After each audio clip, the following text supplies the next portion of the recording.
네,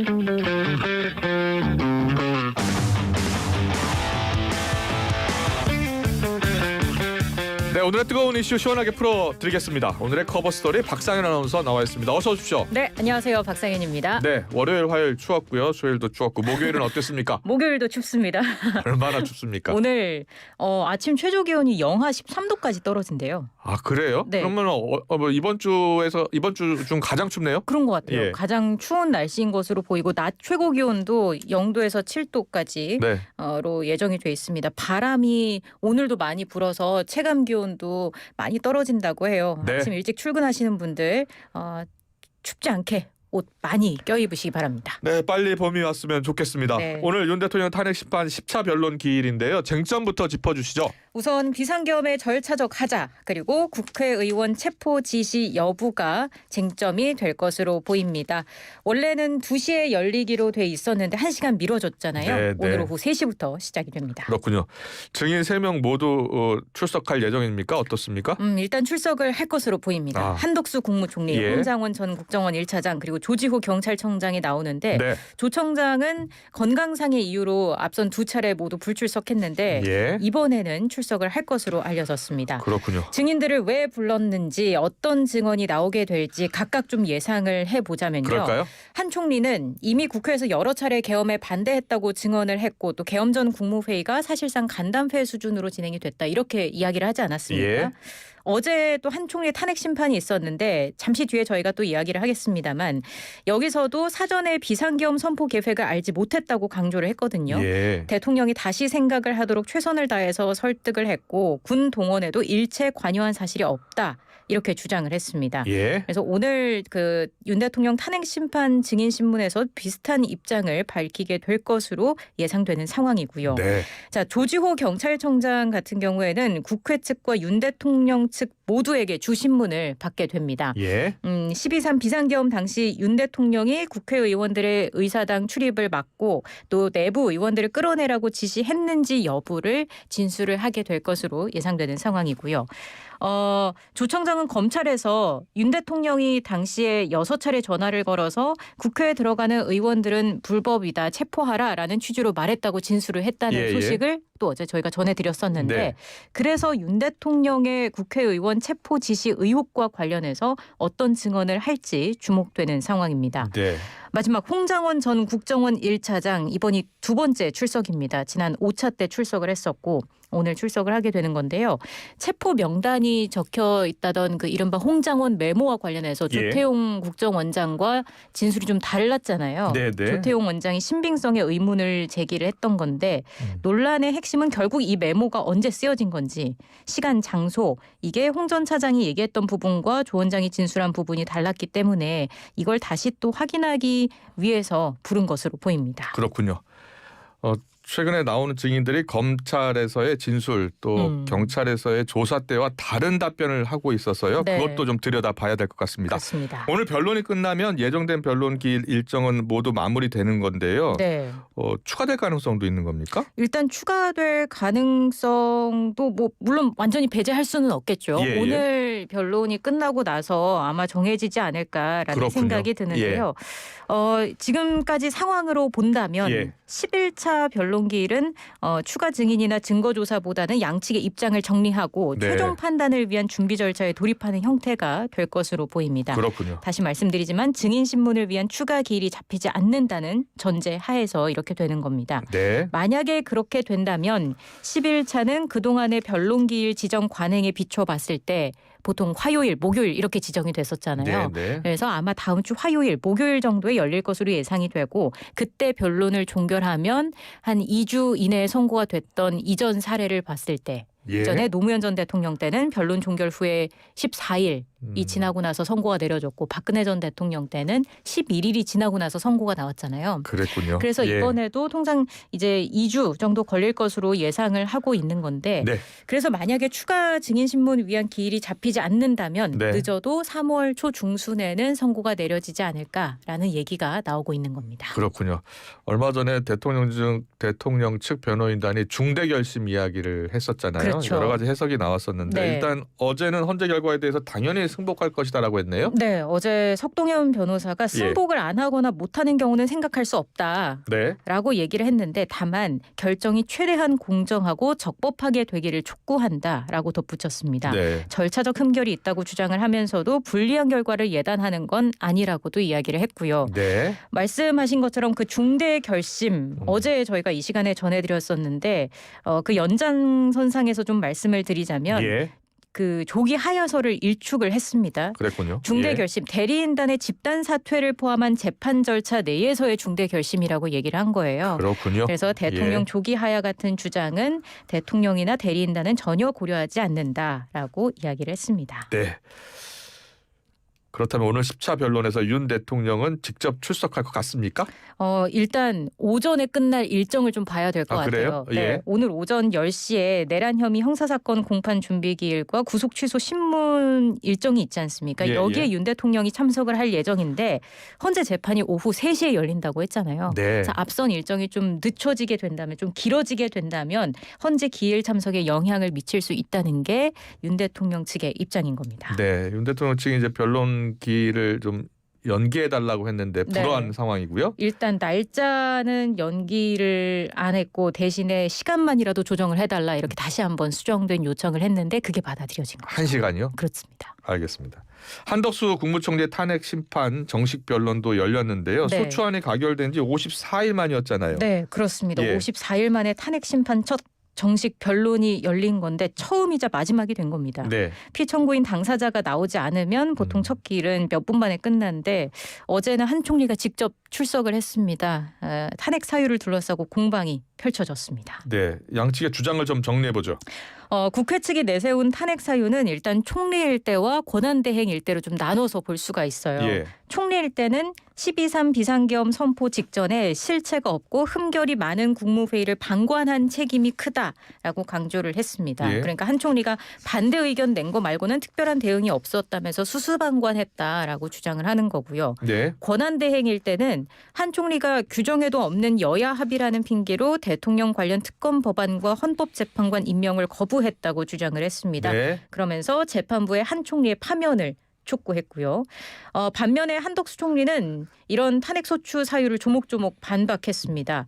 계엄 방조 사유에 대해서는 윤 대통령의 강력한 계엄 반대 의사를 표명했지만 끝내 설득하지 못했다면서 의혹을 부인했고요. 네. 그러면서 윤 대통령이 어떤 계획을 갖고 있는지 사전에 알지 못했다. 군 동원에 일체 관여하지 않았다. 이렇게 반박을 했습니다. 네. 헌법재판관 후보자 임명 거부와 관련해서는 여야 합의 없이 임명하는 건 헌정사의 전례가 없는 점을 깊이 고민했다고 주장을 했습니다. 또 내란 상설 특검 임명 거부로 관련자 수사를 방해했다는 점에 대해서는 절차 위헌 논란으로 숙고의 시간이 필요했다고 주장을 했습니다. 네.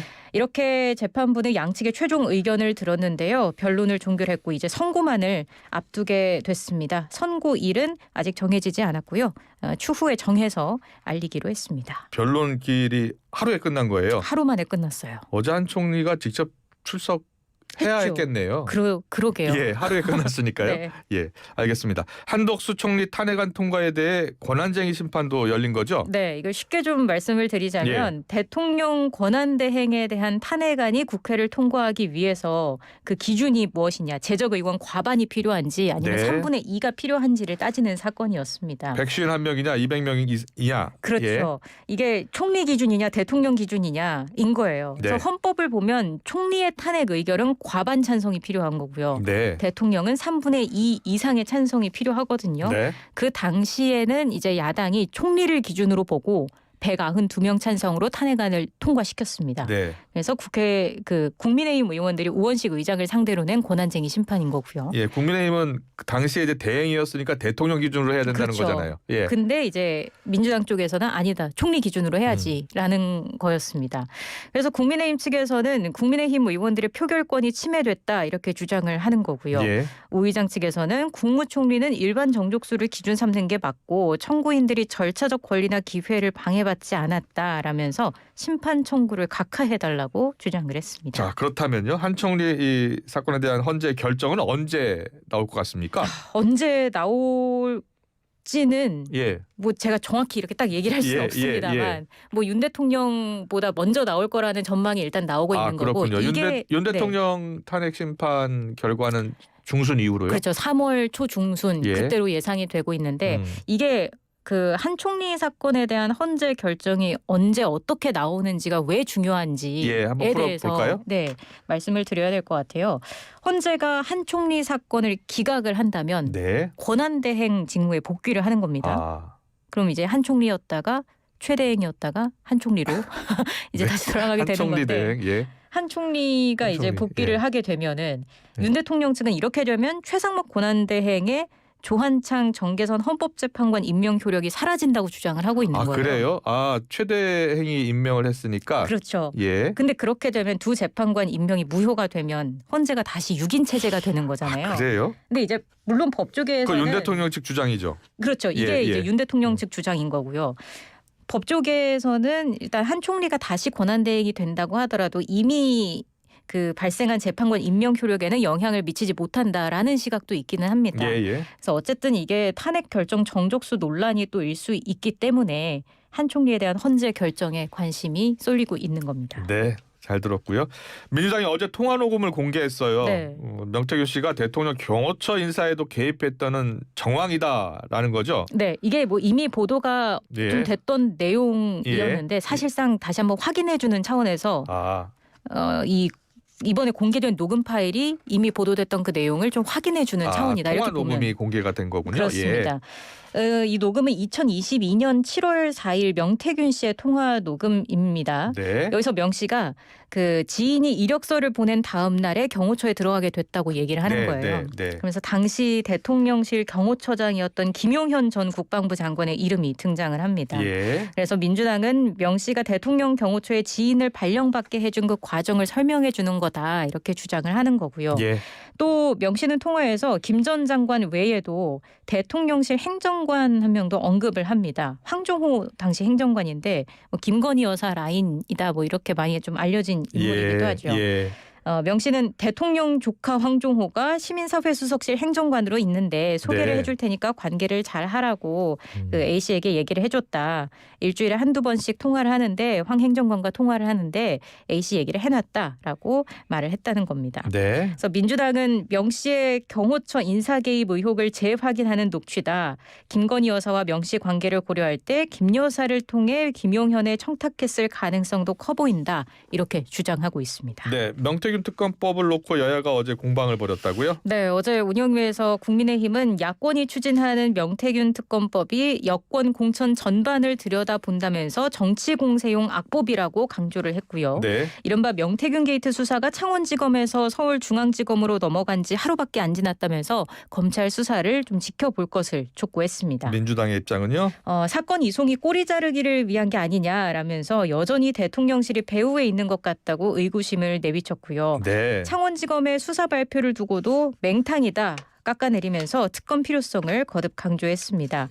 운영위 회의에서 이렇게 여야는 명 씨 사건을 놓고 공방을 벌였는데 특검법 논의에 대한 합의점을 찾지 못했습니다. 민주당은 27일 본회의에서 처리를 한다는 방침인데 여야의 대립이 계속 이어질 것으로 보입니다. 네. 민주당 이재명 대표 이야기 해보겠습니다. 최근 우클릭 행보를 이어가고 있는데 당의 정체성 중도 보수라고 하면서 여러 가지 이야기들이 논란이 이어지고 있어요. 그렇습니다. 이게 시작이 어떻게 됐나 봤더니 한 유튜브 채널에 나와서 그 반도체 특별법 주 52시간제 예외 조항 삽입 계획을 철회한 배경을 설명을 하다가 나온 얘기예요. 네. 앞으로 대한민국은 민주당이 중도 보수 정권 오른쪽을 맡아야 한다. 우리는 진보 정권이 아니다라고 말하면서 촉발이 됐습니다.